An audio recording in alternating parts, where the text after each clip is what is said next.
लेकिन उस वक्त ऐसा नहीं था। इन दिनों ट्रिपल ए कंपनी वालों की पकड़ इस शहर पर काफी तगड़ी थी। फिर भी इस वक्त शहर में काफी सुकून था। वो इसलिए कि ट्रिपल ए कंपनी से टकराने का दम नहीं था किसी दूसरे गैंग वालों में। लेकिन जब दोनों उसको मारने की शपथ लेकर अलग हो गए, कंपनी का पावर काफी फीका पड़ गया और लाहौर का नया किंग कौन की दौड़ में कई दूसरे गैंग वाले मैदान में कूद पड़े। एक्सटॉर्शन ही नहीं बल्कि हर तरह का क्राइम भयानक तरीके से अपनाया जाने लगा। बहुत सारे लोग मारे गए, जिनमें मेरा बाप और भाई भी शामिल हैं।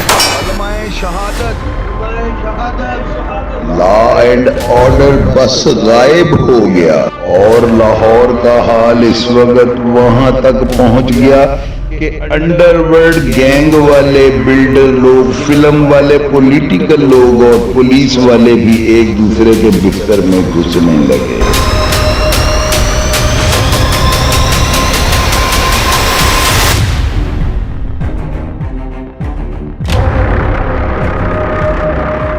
मैं नाज़रीन आज ना यहाँ पे आया हूँ जहाँ पे 3 दफा खून की होली खेली गई।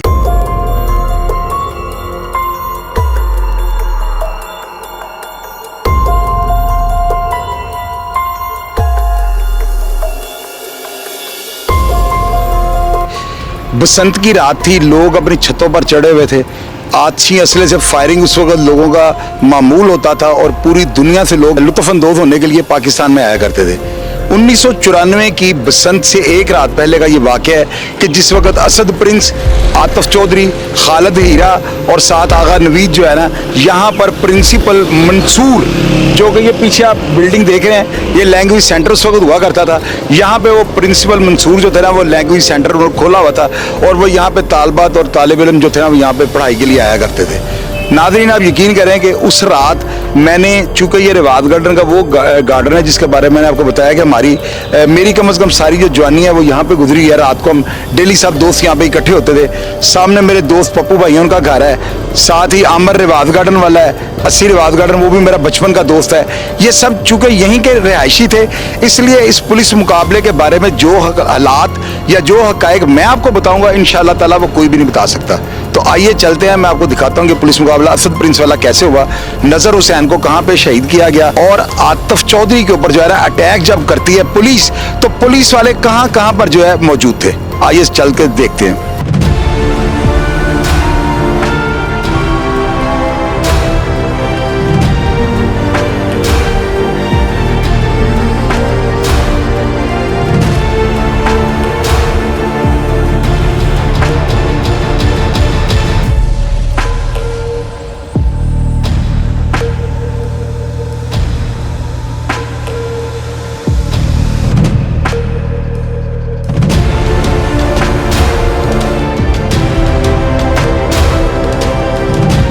तो नाज़रीन ये जो है ना, ये एंट्रेंस गेट है उस लैंग्वेज सेंटर का, जहाँ से असद प्रिंस जो है अंदर दाखिल होता है। जिस वक्त असद प्रिंस गली के एंड पे पहुँचता है ना, तो मैंने आपको बताया था सामने दीवार है, उस दीवार के जो है ना लेफ्ट साइड पे एक जाली वाला दरवाज़ा है। असद प्रिंस जो ही उसको नॉक करके ये बताता है कि वो असद प्रिंस है, तो उसके ऊपर जाली के अंदर से जो है ना कलाशनकोफ का एक ब्रश जो है उसके ऊपर आता है। और आप यकीन करें कि वो शिद्दत फायरिंग की इतनी ज़्यादा थी कि जो बाहर मुलाजमीन घात लगा खड़े थे आतिफ चौधरी वगैरह को ताकुब में, तो जब वो अंदर से फायरिंग की आवाज़ सुनते हैं तो उनको ये पता लग जाता है कि फायरिंग हो गई है, इसका मतलब पुलिस मुकाबला स्टार्ट हो चुका है। तो वो बाहर जो मुलाजमीन थे ना, वो यहाँ पे बाड़ें होती थी, इन बाड़ों में छुपे हुए थे।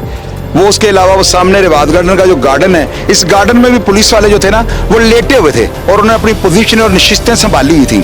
इतने में जो है ना बाहर वाले पुलिस कांस्टेबल जो जितने भी मुलाजमीन जो ड्यूटी कर रहे होते हैं और वो अटैक कर देते हैं, और उस अटैक के नतीजे में खालिद हीरा जो कि इस गाड़ी, जहाँ पे ये छोटी गाड़ी खड़ी है, यहाँ पे इस गाड़ी के सामने खालिद हीरा बाहर खड़ा था और पुलिस वालों को फायर आतिफ चौधरी को भी लग जाते हैं और वही फायर जो कांस्टेबल फायरिंग करते हैं, वही फायर जो है ना बाहर खालिद हीरा जो खड़ा होता है ना, खालिद हीरे की टांगों में लग जाते हैं। खालिद हीरा इतना जख्मी हो जाता है कि आतिफ चौधरी ये समझता है कि अगर मैंने इसको जो है हॉस्पिटल ना छोड़ा तो ये एक्सपायर हो जाएगा। वो उसको जनरल हॉस्पिटल छोड़ जाते हैं। गली 'ਚ असद गली 'ਚ वरिया, मैं बैकअप दे रहा क्योंकि कंड नाल कंड असद मेरी बैक ते हो गया, मैं और अगे आ गया। बाहर वाली साइड ते, अंदर वाली साइड ते असद दी सी। ਉਹ ਜਦੋਂ ਉਹ ਅੰਦਰ ਗਲੀ 'ਚ ਵੜਦਿਆ ਨਾਲ ਹੀ ਦਰਵਾਜ਼ਾ ਸੀ ਖੱਬੇ ਹੱਥ, ਉਹ ਅਸਦ ਨੇ ਖੜਕਾਇਆ, ਅੰਦਰੋਂ ਆਵਾਜ਼ ਆਈ ਹੈ ਕੌਣ? ਉਹਨੇ ਕਿਹਾ ਅਸਦ ਪ੍ਰਿੰਸ। ਜਿਸ ਤਰ੍ਹਾਂ ਉਹਨੇ ਆਪਣਾ ਨਾਮ ਬਿਆਨ ਕੀਤਾ ਹੈ ਨਾ, ਐਸੇ ਤਰ੍ਹਾਂ ਸਾਡੇ ਤੇ ਚਾਰੋਂ ਤਰਫੋਂ ਗੋਲੀ ਚੱਲਣੀ ਸ਼ੁਰੂ ਹੋ ਗਈ। ਜਦੋਂ ਮੈਂ ਘੁੰਮ ਕੇ ਅਸਦ ਨੂੰ ਦੇਖਿਆ, ਅਸਦ ਜ਼ਮੀਨ ਤੇ ਡਿੱਗਿਆ ਹੋਇਆ ਸੀ। ਐਸੇ ਦੌਰਾਨ ਮੈਨੂੰ ਵੀ ਬ੍ਰੈਸਟ, ਕਮਰ 'ਚ ਬ੍ਰੈਸਟ ਵੱਜਿਆ।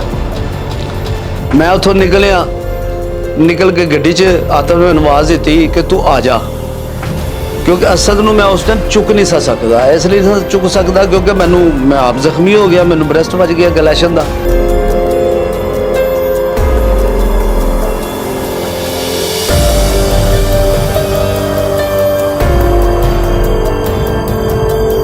दूसरा पुलिस मुकाबला नज़र हुसैन का होता है। नज़र हुसैन लैंग्वेज सेंटर के अंदर जो है ना, वो अपनी नौकरी कर रहा होता है और वो प्रिंसिपल जो मंसूर थे, उनकी जान की हिफाजत के लिए सांदा थाना वालों ने उसको तैनात किया हुआ था। आतिफ चौधरी धमकी दे के वहाँ पे आता है और आतिफ चौधरी आता है तो सीधा ही लैंग्वेज सेंटर का दरवाज़ा खुला देख के ना, क्योंकि वो बता के आ रहा होता है, पुलिस वालों को ये यकीन नहीं था कि आतिफ चौधरी जो है या असद प्रिंस फ़ोन करके अपने वो पैसे, जो कि 1,25,000 रुपये टोटल रकम थी, तो आप अंदाज़ा लगा लो उस वक्त 1,25 की क्या वैल्यू होगी कि ये वो 1,25,000 रुपये लेने वापस आ रहे हैं। ਅਸੀਂ ਨਾ ਇਹਦੇ ਪੈਸੇ ਸਨ ਅਸਦ ਦੇ। ਇਹ ਕਾਲਜ ਦੇ ਵਿੱਚ ਇਹਦਾ ਕੋਈ ਝਗੜਾ ਹੋਇਆ ਸੀ ਅਸਦ ਦਾ, ਕਿਸੇ ਲੜਕੀ ਦਾ ਚੱਕਰ ਸੀ। ਉਹ ਇਹਨੂੰ ਪਸੰਦ ਕਰਦੀ ਸੀ, ਉਹ ਲੜਕਾ ਉਹਨੂੰ ਸਤਾਉਂਦਾ ਸੀ। ਅਸਦ ਨੇ ਉਹਨੂੰ ਫਾਇਰ ਮਾਰੇ, ਉਸ ਲੜਕੇ ਨੂੰ ਜਿਹੜਾ ਉਹ ਲੜਕੀ ਨੂੰ ਸਤਾਉਂਦਾ ਸੀ। ਬਾਅਦ ਵਿੱਚ ਉਹ ਜੇਲ੍ਹ ਚਲਾ ਗਿਆ। ਜਦੋਂ ਜੇਲ੍ਹ ਚਲਾ ਗਿਆ ਨਾ, ਤੇ ਉਹਦੀ ਸੁਲ੍ਹਾ ਦੇ ਪੈਸੇ ਪ੍ਰੋਫੈਸਰ ਮਨਸੂਰ ਨੇ ਭਰੇ। ਜਦੋਂ ਪ੍ਰੋਫੈਸਰ ਮਨਸੂਰ ਨੇ ਪੈਸੇ ਭਰੇ, ਅਸਲ ਬੰਦੇ ਤੱਕ ਨਹੀਂ ਪਹੁੰਚੇ। ਬਿਆਨ ਉਹਨੇ ਦੇ ਦਿੱਤੇ, ਅਸਦ ਬਾਹਰ ਆ ਗਿਆ, ਉਹਦਾ ਕੰਮ ਹੋ ਗਿਆ, ਲੇਕਿਨ ਅਸਲ ਬੰਦਿਆਂ ਤੱਕ ਪੇਮੈਂਟ ਉਹ ਨਹੀਂ ਪਹੁੰਚੀ। ਅਸਲ ਨੂੰ ਇਹ ਚੀਜ਼ ਦਾ ਰੰਜ ਸੀ। ਉਹ ਕਹਿੰਦਾ ਸੀ ਇਹਦੇ ਕੋਲੋਂ ਪੇਮੈਂਟ ਵਾਪਸ ਲੈਣੀ ਹੈ, ਪ੍ਰੋਫੈਸਰ ਕੋਲੋਂ ਨਾ ਪੈਸੇ ਵਾਪਸ ਲੈਣੇ ਨੇ। ਅਸੀਂ ਇਹ ਆਤਿਫ ਨੇ ਇਹਨੂੰ ਕਾਲ ਕੀਤੀ, ਰਾਬਤਾ ਹੋਇਆ, ਅਸੀਂ ਗਏ, ਇੱਕ ਕਿਸ਼ਤ ਲੈ ਲਈ ਉਹਦੇ ਕੋਲੋਂ ਪੈਸਿਆਂ ਦੀ। ਦੁਬਾਰਾ ਅਸੀਂ ਪਿਸ਼ਾਵਰ ਸਾਂ, ਪਿਸ਼ਾਵਰ ਤੋਂ ਇੱਥੇ ਅਸੀਂ ਬਸੰਤ ਮਨਾਉਣ ਆਏ।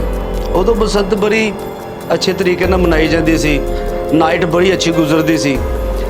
ਸਾਡਾ ਇਹ ਹੈਗਾ ਸੀ ਪ੍ਰੋਗਰਾਮ ਕਿ ਅਸੀਂ ਇੱਥੇ ਆਵਾਂਗੇ, ਰਾਤ ਨੂੰ 12-1 ਵਜੇ ਕਿਸੇ ਦੀ ਛੱਤ 'ਤੇ ਚਲੇ ਜਾਵਾਂਗੇ। ਜਦੋਂ ਕਿ ਡੋਰ ਵਗੈਰਾ, ਚੀਜ਼ਾਂ ਵਗੈਰਾ ਅਸੀਂ ਸਾਰੀਆਂ ਲੈ ਕੇ ਗੱਡੀ 'ਚ ਰੱਖੀਆਂ ਹੋਈਆਂ ਸਨ, ਅਤੇ ਕਿਸੇ ਦੀ ਛੱਤ 'ਤੇ ਚੜਾਂਗੇ ਅਤੇ ਉਹ ਅਸੀਂ ਬਸੰਤ ਮਨਾਵਾਂਗੇ। ਉਹਦੇ ਬਾਅਦ ਅਸੀਂ ਸੁਬਾਹ ਨਿਕਲ ਜਾਵਾਂਗੇ। ਐਸੇ ਤਰ੍ਹਾਂ ਸਾਨੂੰ ਨਾ ਮਨਸੂਰ ਦਾ ਫੋਨ ਆ ਜਾਂਦਾ, ਪ੍ਰੋਫੈਸਰ ਮਨਸੂਰ ਦਾ, ਕਿ ਉਹ ਤੁਹਾਡੀ ਪੇਮੈਂਟ ਤਿਆਰ ਹੈ ਅਤੇ ਆ ਕੇ ਪੈਸੇ ਲੈ ਜਾਓ। ਉਹ ਫੋਨ ਸੁਣਦਾ ਆਗਾ ਨਵੀਦ, ਉਹ ਕਾਲ ਸੁਣਦਾ, ਉਹ ਕਹਿੰਦਾ ਚਲੋ ਯਾਰ ਉਧਰ ਪੈਸਿਆਂ ਦਾ ਬੰਦੋਬਸਤ ਹੋ ਗਿਆ ਅਤੇ ਬਸੰਤ ਵੀ ਹੈ ਅਤੇ ਉਹ ਕੋਲ ਪੈਸੇ ਲੈ ਲਈਏ। ਅਸੀਂ ਵੀ ਕਿਹਾ ਚਲੋ ਠੀਕ ਹੈ। ਟਾਈਮ ਹੋਇਆ ਉਹਦੇ ਨਾਲ ਕਿ ਅਸੀਂ 8 ਵਜੇ ਆਵਾਂਗੇ, ਲੇਕਿਨ ਉਹ ਕਿਉਂਕਿ ਮਨਸੂਰ ਕਹਿ ਰਿਹਾ ਸੀ ਮੈਂ ਘਰ ਆ, ਜਦੋਂ ਮਰਜ਼ੀ ਆ ਜਾਓ ਤੁਸੀਂ, ਮੈਂ ਤੁਹਾਡਾ ਵੇਟ ਕਰ ਰਿਹਾ।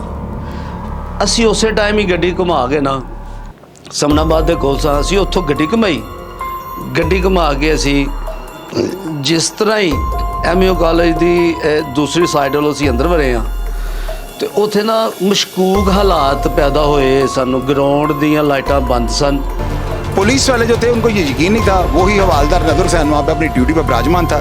आतिफ चौधरी सीधा लैंग्वेज सेंटर की सीढ़ियाँ चढ़ता है, ऊपर जाता है और प्रिंसिपल को देकर गन निकालने ही वाला था कि इतने में जो नज़र हुसैन कांस्टेबल सिविल कपड़ों में बैठा हुआ था, वो आतिफ चौधरी पर फायरिंग करता है और आतिफ चौधरी जवाबी फायरिंग में नज़र हुसैन को शहीद कर देता है।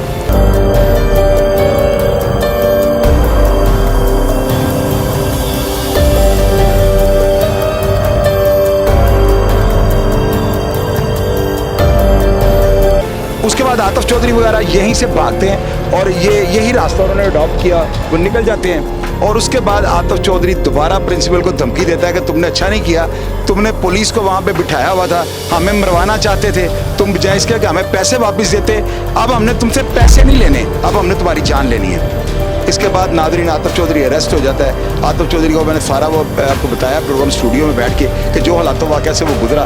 उसके बाद लास्ट डे जो है ना, ये एक बड़ी ज़बरदस्त आपको बात बताऊंगा, और आज से पहले ये बात आपको किसी भी सोशल मीडिया चैनल पे सुनने को नहीं मिली होगी। आतिफ चौधरी जो था ना नादरीन, वो गिरफ्तार होने के बाद जो है लोहारी थाने आ जाता है, पुलिस उसको लेके आ जाती है। जब वहाँ पे 11 दिन का रिमांड खत्म होता है तो उसके बाद सांदा थाना की पुलिस जो है ना नज़र हुसैन कांस्टेबल के कत्ल में, यानी उसकी शहादत के बाद उसकी FIR दर्ज हुई थी, उन्होंने जाए वकूआ पे लेके आना था, निशानदेही शवाहिद को देखना था, इन्वेस्टिगेशन करनी थी। जब आतिफ चौधरी को लेकर वो यहाँ पर आते हैं ना, तो मुझे जो मेरे आई विटनेस बचपन के दोस्त हैं उन्होंने ये बताया कि इस साइड से जो है ना एक ब्लू कलर की पजारो जीप आती है, वो आते ही जो है ना आतिफ चौधरी को उस वक्त पुलिस वाले अंदर लेके जाते हैं, और जिस वक्त उस लैंग्वेज सेंटर से बाहर लेकर आते हैं ना तो उसकी हथकड़ियों को छोड़ देते हैं। अब ये बड़ा जो है ना एक ज़बरदस्त वाक़या जो मैं आपको बताने लगा हूँ कि पहले पुलिस मुकाबले किस तरह हुआ करते थे। नाज़रीन, सरकारी मशीनरी अपने ताकत और असर रसूख को इस्तेमाल करते हुए पुलिस अफसरान पर इतना को प्रेशर जो है ना बढ़ा चुके थे कि उनके लिए मजबूरी बन चुका हुआ था आतिफ चौधरी को कैफरे किरदार पर पहुँचाना। नाज़रीन, आतिफ चौधरी को लाकर पुलिस वालों ने जब छोड़ा ना, तो आतिफ चौधरी को इधर से आने वाली गाड़ी जो है वो उसके ऊपर हमला कर देती है, और मेरे दोस्तों ने मुझे ये बताया था कि उसमें चंद पुलिस वाले वर्दियों में थे। लेकिन आतिफ चौधरी चूँकि वो गिरफ्तार पेशावर में हो चुका था, तो पुलिस अफसरान को ये पता था कि अगर हमने इसको मावरा अदालत कत्ल किया तो हमें जो है ना तरीहें भुगतने के लिए पेशावर जाना पड़ेगा। तो शायद इन्होंने इस चीज़ की वजह से जो है ना उसको पुलिस मुकाबले में ना मारा हो। लेकिन इसके बाद जो है ना इसी पुलिस मुकाबले को सिक्योर करने के लिए और सारे शकूक शुबहात को मिटाने के लिए जो है ना एक नामालूम FIR काट दी गई। बाद में उसकी ज़िम्मे में हाजी परवेज़, अरशद अमीन, आरिफ चौधरी और महबूब लफा वगैरह काफ़ी बंदों को जो है ना पिचीहान के भाई नादू को भी जो है नामजद कर दिया गया। और इस कत्ल के जो पुलिस वालों ने मावरा अदालत किया था और जितने भी शाहिद थे ना, इन सब को निस्तो नाबूद कर दिया गया, ताकि आतिफ चौधरी का कत्ल पुलिस वालों ने मावरा अदालत किया है, ये बातें कभी भी मंजरे आम पे ना आ सकें। और मैंने आज आपको ये जगह दिखाई है नाज़रीन, आज भी आप यकीन करें, यहाँ से वही खौफ मुझे महसूस हो रहा है कि जैसे यहाँ पता नहीं कौन सा बड़ा सानिया या कौमी सानिया हो चुका हो। आप यकीन करें, इन दो अफराद का, असद प्रिंस का और आतिफ चौधरी का, अगर पुलिस मुकाबला ना किया जाता तो शायद आज लाहौर का नक्शा कुछ और होता। ये लोग अपने घरों में जिरके लगा लेते, घरों में पंचायतें बिठा लेते, और अदालतों को और कानून को मानने वाले जो अफराद हैं ना, उनकी शायद बहुत ज़्यादा कमी होती। ये अफराद इतने ताकतवर बन चुके थे कि इनको मावरा अदालत कत्ल करना ही बेहतर था।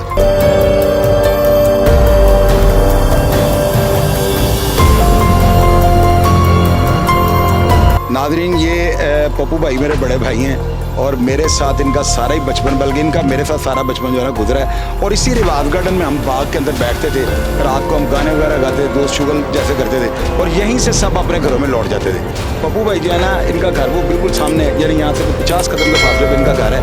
और इन्होंने तीनों मर्डर जो है ना तकरीबन अपनी आंखों से अगर देखे नहीं ना, तो फौरी तौर पर पहुँचने वाले अफराद में सबसे पहले ये होते थे। इनसे जानने की कोशिश करते हैं कि आतिफ चौधरी का पुलिस मुकाबला कैसे हुआ। जी वो भाई, सब तो पहले ਤੁਹਾਡਾ शुक्रिया कि तुम मैंने टाइम दिता। तो ब्रदर अगर आतिफ चौधरी का पुलिस मुकाबला किस तरह वो ऐसे है कि इधर से गाड़ी आई है एक नीले रंग की, वो आगे खड़ी हुई है, उसमें से आतिफ चौधरी को निकाला इन्होंने, और ये गली सामने जो देख रहे हैं इधर ले गए हैं, और जाके आगे इन्होंने उसकी हथकड़ियाँ छोड़ दी हैं। आतिफ चौधरी की हथकड़ियाँ छोड़ दी। हम ग्राउंड में बैठे हुए थे, तो छोड़ने के बाद हम देख रहे हैं कि इन्होंने जब छोड़ी है तो एक आदमी और आया, उसने आगे उसको ब्रस्ट मार दिया, वो बेचारा गिर गया। ठीक 10-15 मिनट बाद एम्बुलेंस आई है, उसे उठा के ले गई आतिफ चौधरी को। यानी कि वो जो अफराद थे उनमें कोई वर्दी वाला भी था। वो मेरे प्रोग्राम में कुछ बातें लोगों ने की है कि एक बंदा वर्दी में भी था। नहीं, वो चारों ही वर्दी में थे जिन्होंने हमला किया वो चारों ही वर्दी में थे। लेकिन उसकी FIR नामालूम काट दी गई। वो जो है पुलिस वालों को मावरा अदालत जो है उनको मुलव्वस ना कर सके थे। ये तो मुझे इल्म नहीं है, FIR हमारे पास में। हाँ, ये तो मुझे इल्म नहीं है। बहरहाल वो ऐसे था कि वर्दी में ही थे। उन्होंने आगे आते आतिफ चौधरी को ब्रश मारा, इधर से वापस चले। असद प्रिंस का पुलिस मुकाबला जब हुआ था, बसंत की रात थी वो। जी। वो क्या सुना आपने, क्या आपको? वो असद प्रिंस का भी ऐसे ही था कि मैं अपने गेट के आगे खड़ा हुआ था, तो ऐसे ही आए हैं इधर से भी आए उधर से भी है। यहाँ गाड़ी खड़ी थी Corolla 86। अच्छा, यहाँ पे गाड़ी खड़ी। जी Corolla 86 यहाँ खड़ी थी, उन्होंने ऊपर से ब्रस्ट मारा है। अच्छा, उसमें वो एक लड़का था। उससे पहले असद प्रिंस पर है। असद प्रिंस असद प्रिंस नहीं जी, वो यहाँ पे गाड़ी खड़ी है। असद प्रिंस जो है वो इसी गली में गया। अच्छा, अंदर सामने। हाँ, इसी गली में गया। उन्होंने कुछ नहीं, अंदर से फायरिंग किया। तो थोड़ी देर में पता चला कि एक शख्स जो है वो अंदर गिरा पड़ा और एक लड़का यहाँ पे वो बाहर निकला और ऊपर से ब्रस्ट है वो जख्मी हो गया। तो फिर गाड़ी पे चला गया और यहाँ से गाड़ी पंचर तो इधर से भगा के ले गई। अच्छा, पंचर गाड़ी भगा के। खालिद हीरे को भी फायर लग चुके हैं। वो यही पे वो लड़का, मुझे नहीं पता वो खालिद हीरा था कौन था, पर आगे एक लड़के को यहाँ फायर लगे। तो वो इधर से गाड़ी पंचर भगा के ले गए। आतिफ चौधरी गालिबन था। आपको तो ये पता है, आमिर भाई को, सब दोस्तों को पता है कि असद प्रिंस का दाखिला जो था ना वो मैंने करवाया था। बिल्कुल। एमए कॉलेज में। ऐसे ही है। और हमारा सबको नेचुरल दोस्त था, छोटे भाइयों की तरह था।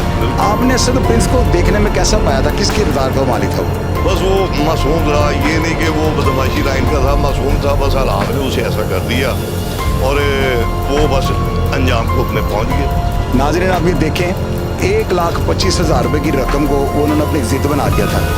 और मैं तो यही कहूँगा कि सारी स्टोरी का एंड यही है कि कभी भी अपनी ताकत और अपनी जो है ना, आपके पास अगर अल्लाह ताला ने आपको सलाहियत दी हो कि आप बहादुर ज़्यादा हैं, इस चीज़ को जो है ना इलीगल जो है ना इस्तेमाल ना करें। मिसाल के तौर पे किसी ऐसे फ़र्द का भी प्रोफेसर था, अगर आपके दिल में कोई रंज भी था, कोई अगर आप दिल में कोई आप उसके बारे में कोई ऐसी बात नेगेटिव रखते थे तो इसका कोई हल निकाल लेते। लेकिन इस तरह जो है ना अदारों को ललकार कर कि मैं आ रहा हूँ, और आबद बॉक्सर साहब के आपने उनका मौक़िफ़ देखा, उन्होंने क्या कहा है कि वो जो कहता था वो करता था, वो बहादुर आदमी था। तो आप ये देखें कि इस तरह के अफराद जो टाइम देकर गवर्नमेंट के घंटे को अपना घंटा दिखाकर टाइम पे और स्पॉट पे पहुंच जाते थे पैसे वापस लेने के लिए, अगर वो आज दुनिया में नहीं है तो आपके बच्चे तो क़यामत तक ऐसे अफराद नहीं बन सकते। बच्चों पे ढेर सारी नज़र रखा करें और मेरे प्रोग्राम को वॉच करने के साथ साथ अपने बच्चों को लाजमी दिखाया करें। ये उनके लिए मशले राह प्रोग्राम है।